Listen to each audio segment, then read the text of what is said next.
Assalamu alaikum, Brother Reed. Walaikum salam wa rahmatullahi wa barakatuh. How are you? Good, alhamdulillah. Very good. Thank you for coming to Belmont Masjid today and sharing your story about converting to Islam. So, how long have you been in the United States, Reed? 24 years. Oh, so you were born and raised? Yeah. Okay. And when did you accept Islam or convert to Islam? 2007, I think. You think? Yeah. Some people keep track. I'm not one of those guys who keeps track of the day and the year. And So you can't remember? it's got to be 5 years. It's got to be older than my kid and my wife. You know Oh, okay. Okay, so 2007. Okay, so can you share, how you, I guess before you converted to Islam, how you first heard about Islam? Yeah. So Malcolm X. We were studying Malcolm X in high school. We were studying Malcolm X in high school, and they mentioned the Quran, they mentioned Islam, and they mentioned Hajj. Mm-hmm. And so I have no idea what any of these things really are at Right. the time. So it was really confusing. But What was confusing? all these The this rituals? This religion is so in depth with. It's not just like you. It's not like you go to pray on a Sunday and you're done. You close your books and you wait till the next Sunday to go pray. You know what I mean? Right. So, but it had so many things involved in the religion, and what really caught my attention, I guess, kind of grabbed the attention of really my heart, was Hajj.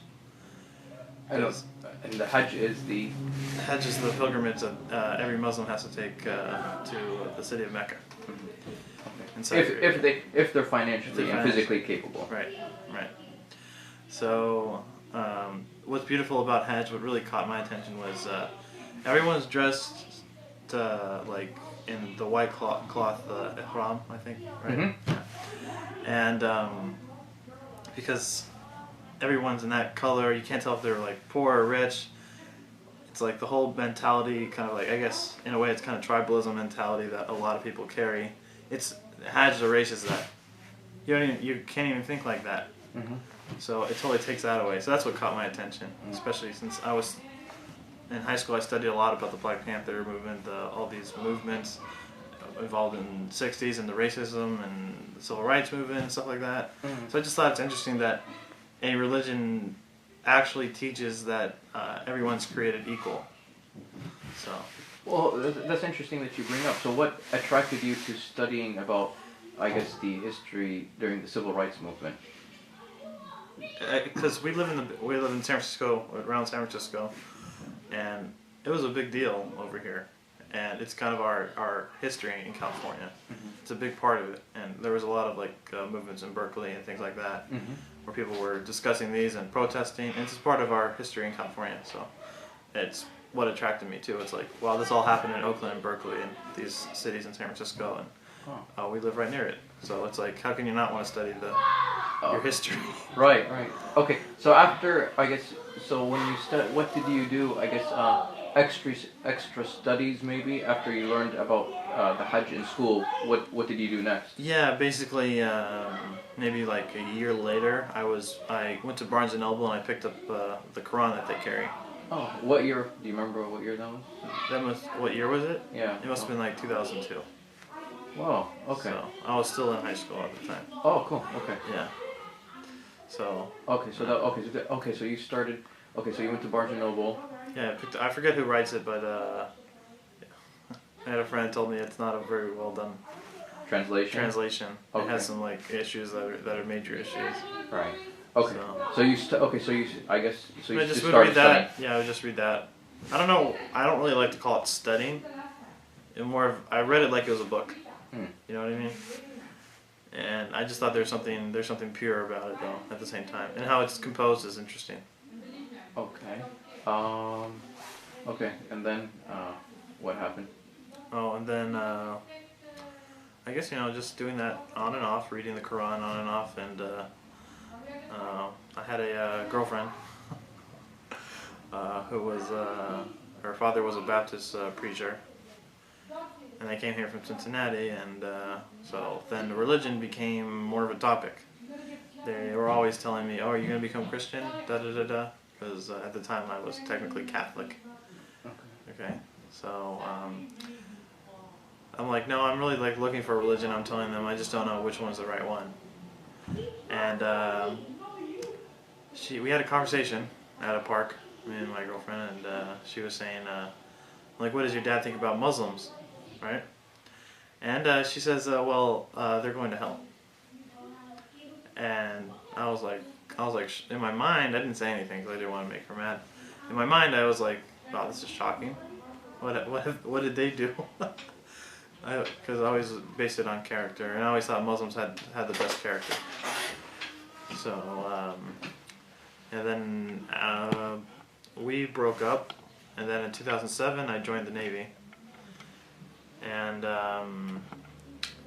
during that time, I was still trying to figure myself out, and I joined the Navy. I was supposed to be shipped out August 22nd, 2007. So at that time, about a month before, it must have been June or July actually when I took my Shahada. And when I took my Shahada, I found Islam through Google. So whoa, so that was August of what year?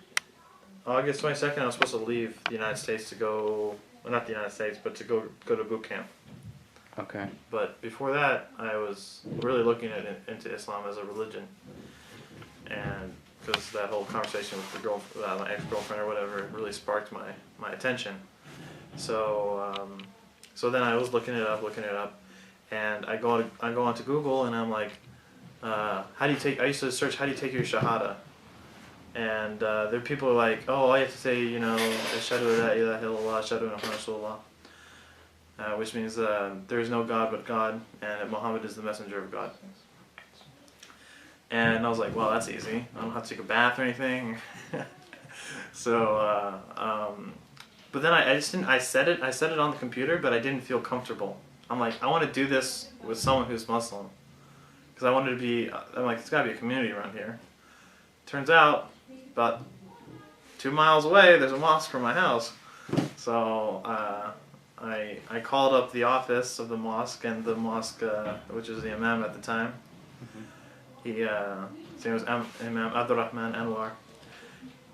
He's like, yeah, just come over, take a shower, you know, because it's like a fresh. We take a shower because it's like your fresh start into basically your new life. And I'm like, all right, I'll be there. And he had to go somewhere too, so he was calling me like, where are you? I was like, oh, I'm almost there. I just can't find it because our mosque over here is not labeled. There's nothing saying like this is a mosque. It looks just like a random building. So once I took my Shahada, it was actually it was the strangest feeling I've emotionally have ever felt in my life. It's that we hear it all the time. And it's kind of cliche, but it's like a rock is taken from your chest and removed from that. It's like a big relief. It's a huge relief. SubhanAllah. So yeah, so that's how I became Muslim, basically. That's awesome. Well, Reed, that's beautiful, and inshallah, hopefully in the future we'll have more interviews, and I'm sure people, you know, we'll put this online and see what maybe some comments are from, you know, people around the world, and if they have questions for you, then we can do a follow-up. Yeah. So no thank you very much, Reed. Okay. Jazakallah. Assalamu alaikum. Like